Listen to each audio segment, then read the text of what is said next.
the stretch where you played everything, which is almost as frequently as you play some ACC rivals. What arrangement good for the league and good for Clemson?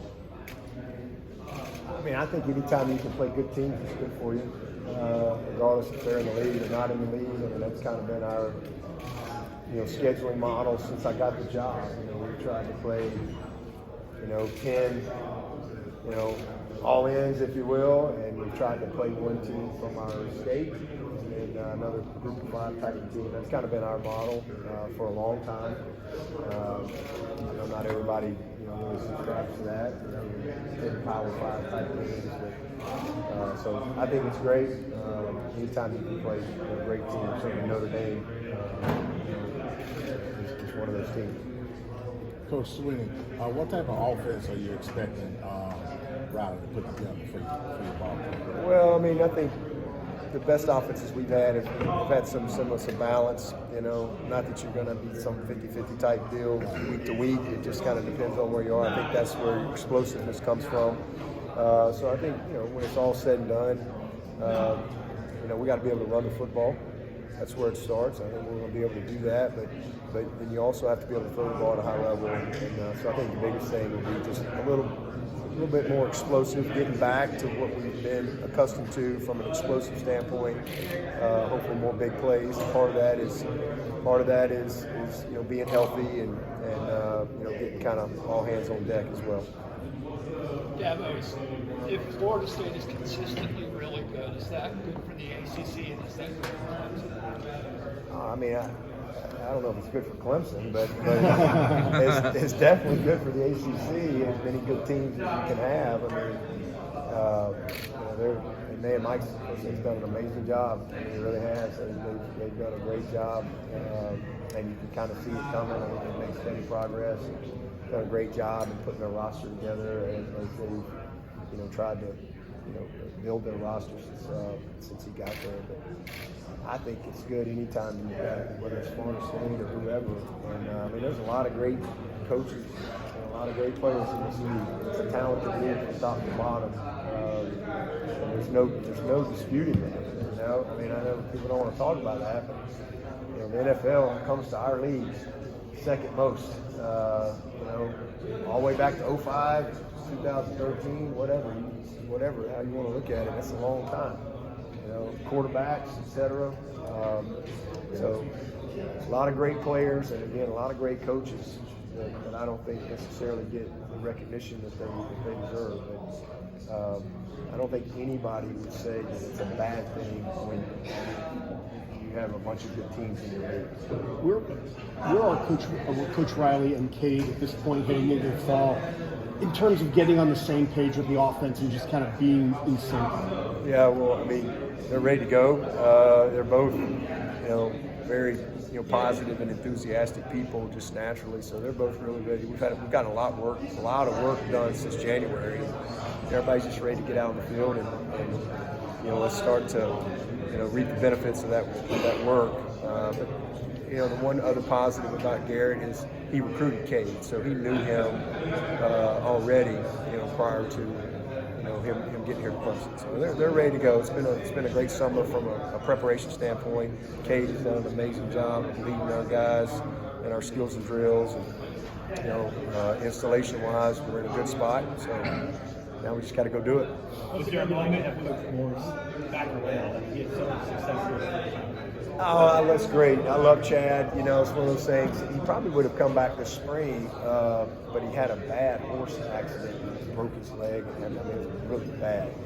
Had to have a bunch of rods and screws put into one leg, so he's still kind of recovered from that. But,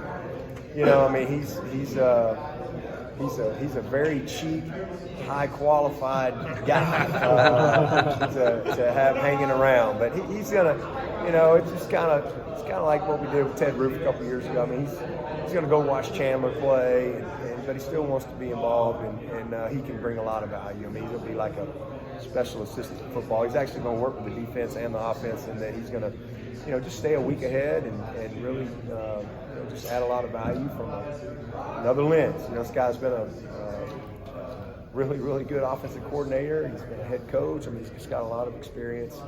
And again, just, you know, he's always loved Clemson. Loved his time here. It's crazy. He hadn't been back here since the day he left. We were talking about it. He left the Sunday after the South Carolina game in 2014. He left the next day to take the SMU job. He hadn't been back since. And so it's changed a lot since then. A lot has happened, obviously. So he's really, you know, he hadn't seen our facility and a lot of things. So it's been really good to just have him back around. And again, he'll bring a lot of value for sure. And you know, hopefully we can help him, you know, just kind of get back reset and get back going and get some positive things back going in his direction. What do you think of the new clock rules, and how do you think that might change, you know, affect your offense? I don't think it will change much. You know, they changed the rules a few years ago to where, you know, it doesn't stop when you go out of bounds. The biggest change is first downs. You know, so I mean, apparently that'll shorten the game some. I don't know. I think it's more the commercials, if you ask me. And just throw them over there on the side and let's keep playing. But you know, the biggest change is there's no change to the first half, second half. That's the exact same. So it's not like you got to kind of rethink clock management, things like that. Now your 4-minute mode is different because you know, you obviously you get the first down and it's rolling. So that part of it's a little different, but you know, I think it's good. I don't think there's anything bad about it. You coach 15 years now. It's a generation. A lot of these men you have on your roster were kids when you started in Clemson, and I believe, I don't know the number, but Paul had a significant birth date, if you will, recently. So just a little bit on the legacy and reflecting every time at Clemson now, a generation or two. Yeah, this will be my 15th year full time as the head coach, which is crazy. It really is crazy. Man, it's been an amazing journey. A lot of good years, some great years, and some tough years. We had a little bit of everything along those 15 years. And just so many great people, great relationships along the way. It's been a blast for sure. The Paul had 53 years, I think, is what Paul celebrated. And you know, the unique story about that is, you know, I met Frank Howard when I was a kid. He was the only football coach I met. You know, as a young kid, I didn't meet Coach Bryant.